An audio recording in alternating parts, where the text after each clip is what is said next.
Rail লাইনের ওপর flyover দীর্ঘদিন ধরেই চলছে কাজ। এর জেরে রাস্তায় যানজট। ভোট মিটতেই তাই এবার তৎপর ডেবরা তৃণমূল বিধায়ক। বালিচক ফ্লাইওভার নিয়ে প্রথমে খড়গপুরের ডিআরএম এর সঙ্গে বৈঠক, তারপর দ্রুত কাজ শেষ করতে ঠিকাদার সংস্থাকে নির্দেশ।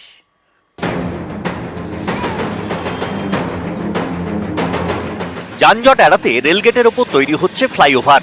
কাজ শুরু হয়েছে সেই 2018 সালে। 5 বছর কেটে গেলেও কাজ শেষ হয়নি। এর জেরেই ভোগান্তি পশ্চিম মেদিনীপুরের বালিচকে। প্রথমত রেলগেট পড়ে থাকলে তো বিভৎস অসুবিধা, গাড়ি জাম লেগে যাচ্ছে, তারপরে বাস থেকে শুরু করে প্রচুর যাতায়াতের এখন অসুবিধা, হেঁটে মানুষ যেতে পারছে। সবার রিস্ক নিয়ে নিজের গায়ের চাপের উপরে নিয়ে যেতে হবে। আমরা চাইছি যে বিডিও ম্যাডামকে বলে যদি রাস্তাটা অন্তত ওভারব্রিজ যবে হবে অন্তত রাস্তাটা ঠিক হয়ে যায়। লোকসভা ভোট মিটতেই তৎপর ডেবরা তৃণমূল বিধায়ক হুমায়ুন কবির। গত শুক্রবার তিনি খড়গপুরের ডিআরএম এর সঙ্গে বৈঠক করেন। এই বৈঠকের পরেই বালিচক ফ্লাইওভারের কাজ দ্রুত শেষ করতে ঠিকাদার সংস্থাকে নির্দেশ দেন। আগামী বছরের জুন মাস পর্যন্ত সময়ও বেঁধে দেন। সার্ভিস রোড যেটা আছে এটাকে বলেছেন উইদিন 7 days আমরা সার্ভিস রোডটাকে ঠিক করবো। এটাই আমাদের কাছে আবার ছুটি পাওয়া গেছে, আর 1 বছরের মধ্যে শেষ করবে এই প্রতিশ্রুতি পাওয়া গেছে। এখন কেবল লাইন যেটা ছিল রেলের ধারে সেটাকে সরিয়ে দিয়েছে, কাজ স্টার্ট হয়ে গেছে। আমিও দেখে এলাম, ফাইলিং সব হচ্ছে। এবার একটু দ্রুততার সঙ্গে কাজ হবে, এটা এক্সপেক্ট করছি। वो जो डेबरा का बालिचक का आरओबी बनना है वो स्टेट गवर्नमेंट बना रही है। तो रेलवे से जो भी उसको सहयोग चाहिए होता है वो पीडब्ल्यूडी को दिया जाता है, और रेलवे की तरफ से अभी कोई उसमें अड़चन है नहीं। तो उनको अपना काम तेज करना है, तो उनका कॉन्ट्रैक्ट है वो स्टेट पीडब्ल्यूडी का है, उसको तेज काम करा के काम पूरा करना है। तो जितना जल्दी पूरा करे उतना अच्छा है। ফ্লাইওভারের কাজের জেরে ডেবরা সবং রাজ্য সড়কে যানজট হচ্ছে। ডেবরা থেকে সবং, পিংলা, পটাশপুর, এগরা, দীঘা যেতে পেরোতে হয় বালিচক রেলগেট। ফ্লাইওভারের কাজের জেরে ঘুরপথে যেতে হচ্ছে। এর জন্য কয়েক ঘন্টা সময় যাচ্ছে। দ্রুত ফ্লাইওভার তৈরির কাজ শেষ করার দাবি স্থানীয়দের। রাস্তাঘাটের অবস্থা খুবই খারাপ। প্রতিনিয়ত প্রত্যেক দিন দুর্ঘটনা ঘটছে। প্রত্যেক দিন 1টা-2টা করে টোটো গাড়ি পাল্টি খাচ্ছে। রেলগেটের ওদিকে চলে যান, এক হাঁটু এক মানুষ করে গর্ত। যে কোনো টাইমে যে কোনো বড়সড় দুর্ঘটনা ঘটতে পারে। দ্রুত প্রশাসনকে ব্যবস্থা নেওয়ার জন্য অনুরোধ করব। ডেবরা থেকে দিগ্বিজয় মাহালি, নিউজ 18 বাংলা। বৃষ্টিতে বাজারে জল থই থই। ফালাকাটা কৃষক বাজারে জমা জলে ভোগান্তির চরমে। এরই প্রতিবাদ বাজারের গেট আটকে কৃষকদের বিক্ষোভ। ডেবরার বাজারেও বেহাল নিকাশি।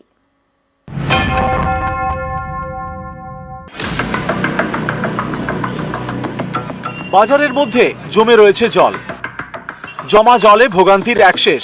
এ ছবি আলিপুরদুয়ারের ফালাকাটা কৃষক বাজারের। শনিবার রাতে আলিপুরদুয়ারে বৃষ্টি হয়, তারপরেই বাজারে জল থই থই। অন্য দিনের মতো রবিবার ভোরে বাজারে সবজি নিয়ে পৌঁছন কৃষকরা। দেখেন বাজারে জল জমে, ফলে বেচাকেনা লাটে ওঠে। কৃষকরা ক্ষোভে ফেটে পড়েন। তারা কৃষক বাজারের গেট আটকে বিক্ষোভ দেখান। অভিযোগ, বেহাল নিকাশির কারণে এমন দুর্ভোগ। এই মান্ডিটা কিন্তু মিউনিসিপ্যালিটি এলাকার মধ্যে পড়ে গেছে। তো মিউনিসিপ্যালিটি এলাকায় পড়া সত্ত্বেও কেন আজ অব্দি সেটার কাজ এখনো পর্যন্ত ঠিক মতন হচ্ছে না। যে মান্ডিতে কৃষকরা, আর ফালাকাটা অ্যাকচুয়ালি কৃষক অধ্যুষিত এলাকা, ফালাকাটার বিজনেস, ফালাকাটার যা ইনকাম অফ সোর্স সেটা হলো টোটালি আপনার ওই কৃষি কাজের উপরে। আর সেখানে এই অবস্থা একটা কিষাণ মান্ডির, সেটা আলিপুরদুয়ারের মেন হার্ট ফালাকাটা। 2014 সালে ফালাকাটায় কৃষক বাজার তৈরি করে পূর্ত দপ্তর। স্থানীয়দের দাবি, পড়শি দেশ ভুটান, বাংলাদেশ থেকে অনেক ব্যবসায়ী আসেন এই কৃষক বাজারে। এছাড়াও অসম, বিহার এবং উত্তরপ্রদেশের ব্যবসায়ীরাও ফালাকাটা বাজারে আসেন। স্থানীয়দের অনেকের দাবি, ফালাকাটা কৃষক বাজার রাজ্যের অন্যতম সেরা। এমন একটি বাজারেই জমা জলে চরম দুর্ভোগ। ওই জলটা যে ড্রেন দিয়ে বাইপাস হয়ে যাওয়ার, সেটা একটু মানে বলবো যে একটু ভুল আছে আর কি। ভুলটা মানে সেইভাবে জলটা সম্পূর্ণটা ভিতরেই আটকে যাচ্ছে। ও আলোচনা করে এটা আমি তাড়াতাড়ি দেখি এটা পরিষ্কার করার একটা ব্যবস্থা এবং চিরস্থায়ী এটা যাতে সমাধান হয়। পশ্চিম মেদিনীপুরের ডেবরা, এখানকার 16 নম্বর জাতীয় সড়কের দুপাশে একের পর এক দোকান, রয়েছে বাজার। এমন গুরুত্বপূর্ণ জায়গায় নিকাশি নালা বেহাল। অভিযোগ, দীর্ঘদিন সংস্কার হয়নি, ফলে জমছে আবর্জনা। জল বেরোনোর জায়গা নেই, জমা জলে ছড়াচ্ছে দুর্গন্ধ। সামনেই বর্ষা, তখন কি হবে চিন্তায় ব্যবসায়ীরা। এখন বর্ষা নেই, তা সত্ত্বেও একটু বৃষ্টি হলে যা ড্রেনের পরিস্থিতি, চারদিকে জল, ড্রেন সব আবর্জনায় ভর্তি হয়ে আছে, একটু জল পাস করার জায়গা নেই। বিভিন্ন জায়গায় বিভিন্ন রকম ভাবে জল এপাশ সেপাশ হচ্ছে এবং খাল খন্দ হয়ে আছে, মশা মাছির উৎপন্ন হচ্ছে। এনএইচআর পাশ দিয়ে যে দুটো রাস্তা আছে এটা পিডব্লিউডি করবে না, যে দুটো সার্ভিস রোড আছে, সার্ভিস রোডের পাশে ড্রেন রয়েছে, ড্রেনটাকে যে কভার এবং পাকা ড্রেন করা যায় তার জন্য আমি সচেষ্ট হয়েছি। এবং যে ফ্লাইওভার আছে এই ফ্লাইওভারে যদি দুপাশে বাজার এলাকাটাতে অন্তত লাইট লাগিয়ে দেয় সেই জন্য আমি চেষ্টা করছি। আলিপুরদুয়ার থেকে রাজকুমার কর্মকার এবং দেবরা থেকে দিগ্বিজয় মাহালি, নিউজ 18 বাংলা। ভাঙন প্রতিরোধে কাজের মান নিয়ে ক্ষোভ। শামশেরগঞ্জের ঘটনা, সেখানে লোহরপুর মাদ্রাসা গ্রামের ঘটনা। বর্ষায় আগে ভাঙন রোধে ব্যবস্থা স্থানীয় প্রশাসনের। অভিযোগ, ভাঙন রোধের জন্য আনা বালি বস্তায় নেই, যা নিয়েই ক্ষোভ এলাকাবাসীর। বাসিন্দারা প্রতিবাদ জানানোর পরই বালির বস্তা ফেরত নিয়ে যাওয়া হয়।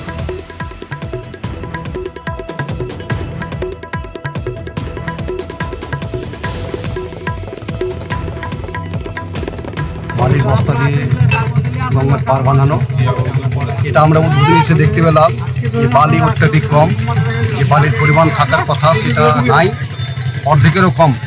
সেই হিসেবে আমরা প্রতিবাদ করলাম এবং এটা কাজ আপাতত বন্ধ রাখলাম। আজকে বালির বস্তা দিয়ে কাজ হচ্ছে, এই কাজ নিম্নমানের হচ্ছে। এই কাজটা যাতে সঠিক হয় আমরা কন্ট্রাক্টর সাহেবকে বলেছি এবং ইরিগেশন দপ্তরের আধিকারিকরা আছেন ওনাদেরকে আমরা বলেছি যে এই নিম্নমানের কাজ আমরা নেব না, সঠিক কাজ আমরা বুঝিয়ে নেব। সেচ দপ্তরের আধিকারিক জানাচ্ছেন দ্রুত এই কাজ শুরু করা হবে। বাঁধ মেরামতি সাইটে উপস্থিত আছি, আমরা দেখলাম জিনিসটা এবং আমাদেরও চোখে এটা নজরে পড়লো। আমরা এটা নৌকোটাকে ব্যাক করে দিয়েছি, ওরা ওই পারে যাবে, আবার বস্তা ঠিকঠাক করে ভরে নিয়ে আসবে, তারপরে আমরা ডাম্পিং করতে দেব। ফের তিস্তার বাঁধের রাস্তায় ধস। গত বছর তিস্তার বাঁধে ধস নামার পর মেরামতি করা হয়, কিন্তু বাঁধ নির্মাণের মান নিয়ে প্রশ্ন ছিল স্থানীয়দের। বর্ষার প্রথম বৃষ্টিতেই বাঁধের রাস্তায় বড় সড় ধস নামে। ধসে বাড়ছে আতঙ্ক। দ্রুত কাজ শুরু করবে সেচ দপ্তর, দাবি জলপাইগুড়ি পৌরসভার কাউন্সিলরের।